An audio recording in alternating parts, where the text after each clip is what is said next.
السلام علیکم ورحمۃ اللہ وبرکاتہ۔ اسلام مذہب کی ایک بہت ہی اہم اور پیاری سی بات مہمان نوازی ہے اور لوگوں کو آرام اور سکون پہنچانا ہے۔ اسلام ہمیشہ یہ بات کہتا ہے کہ تمہارے سامنے کوئی بھی انسان ہو، کسی ذاتی کا ہو، کسی برادری کا ہو، کسی کمیونٹی کا ہو، اگر وہ پریشان ہے تو آپ کا پہلا فرض اور ذمہ داری یہ ہے کہ اس کی پریشانی کو دور کیا جائے، اسے آسانی مہیا کرائی جائے۔ جبکہ ہم دیگر لوگوں کو محسوس کرتے ہیں کہ وہ اپنے آپ کو اپنے دھرم کا ٹھیکیدار تو کہتے ہیں، لیکن مجھے یہ لگتا ہے کہ شاید وہ اپنے دھرم کی تعلیم پر عمل نہیں کرتے، اور یوں تو اپنے آپ کو اپنے دھرم کا رکشک بھی کہتے ہیں، لیکن مسلمانوں کو جب موقع ملتا ہے وہ تب اپنے مذہب کی تعلیم پر عمل کرتے ہیں، اور اس کی بہت ساری مثالیں معاشرے میں روزمرہ مل جاتی ہیں۔ ہمارے سامنے ایک چھوٹی سی امیج ہے، ایک فوٹو ہے، اور ایک اس فوٹو میں بہت چھوٹا سا اور اہم بات یہ ہے کہ ایک یہ بڑے میاں ہیں، ملا جی ہیں، یہ کمزور درجے کے آدمی ہیں، کوئی غریب آدمی ہے، بے سہارا آدمی ہیں، اور یہ کسی بھنڈارے پہ کھانا کھانے چلے گئے۔ تو ان میں ایک ٹھیکیدار ان کے تھے یہ، اور انہوں نے اپنے مذہب کے نعرے وہ لگوائے جو عام طور پر مسلمان نہیں لگاتا، اور ان بیچاروں کو بھوک تھی، کھانا تھا، اور ایک دو روٹی جو ان کو لینی تھی وہ لی، اور انہوں نے وہ نعرے بھی لگائے۔ چونکہ مجبور ہوتا ہے اور اسے اپنی مجبوری کو دور کرنے کے لیے بہت سارے ایسے کام بھی کرنے پڑتے ہیں جس کو وہ نہیں چاہتا، لیکن انہوں نے مجبوری میں وہی کیا کہ بھوک تھی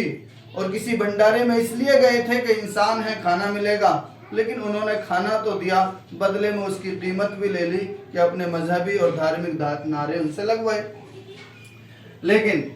اس کے علاوہ ہم دوسری چیز آپ کو اسلام کی پیش کر رہے ہیں کہ اسلام کو جب بھی موقع ملتا ہے، اسلام کے ماننے والوں کو وہ اپنا کردار کس طرح سے ادا کرتے ہیں۔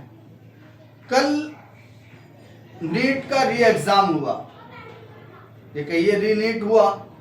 پہلا پیپر لیک ہو گیا تھا۔ اب ملک کے کئی حصوں میں اپنے بچوں کو لے کر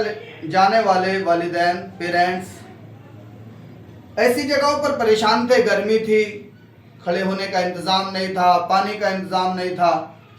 ملک بھر کی کئی جگہوں پر مسجدیں کھول دی گئیں اور ان کو پنکھوں میں، اے سیوں میں آرام کرایا گیا، اور صرف آرام نہیں کرایا گیا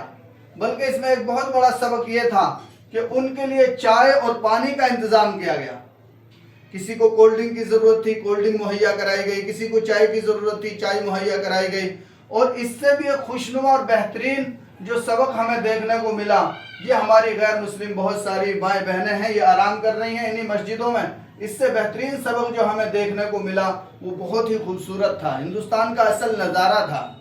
وہ نظارہ کیا تھا؟ یہاں پر آپ دیکھ رہے ہیں کہ چند مسلم بیٹیاں ہیں، مسلم عورتیں ہیں، اور ادھر چند غیر مسلم بیٹیاں، عورتیں ہیں، اور ایک دوسرے کے مہندی لگا رہے ہیں، اور مسلم لڑکیاں ان کے مہندی لگا رہی ہیں، پیار میں، محبت میں، اخوت میں، بھائی چارگی میں۔ انہیں معلوم ہے کہ ہم ایک ایسے ملک کے باسی ہیں جس ملک میں بہت سارے کلچر ہیں، بہت ساری تہذیبیں ہیں، اور ہمارا ملک جنت نشان کے نام سے مشہور ہے، یا مختلف تہذیبوں کا گہوارہ ہے، مختلف قوموں کا مسکن ہے، تو لہٰذا اس گلدستے کو بچانے کی ضرورت ہے۔ اب غور کرنے والی بات یہ ہے کہ دو روٹی آپ دیں گے اور ایک مجبور آدمی سے اپنے دھارمک نعرے لگوائیں گے، یہ تو مجھے نہیں لگتا کہ کسی مذہب کی تعلیم ہوگی۔ اور اگر کوئی شخص یہ کروا کے وہ کہہ رہا ہے کہ میں اپنے دھرم کا ٹھیکیدار ہوں، میں اس کی حفاظت کرنے کے لیے نکلا ہوں، تو وہ اپنے مذہب کو بونا اور کمزور کر رہا ہے کہ ایک روٹی دینے کے لیے اس کو یہ کسی غیر ہندو سے، یعنی کہ غیر مذہب والے سے اس کو یہ نعرے لگوانے پڑ رہے ہیں۔ ہم خود اپنی بات بتائیں، آج سے 3 مہینے قبل ہم جس مسجد میں ہیں، جس جگہ سے ہم یہ ویڈیو گرافی کر رہے ہیں،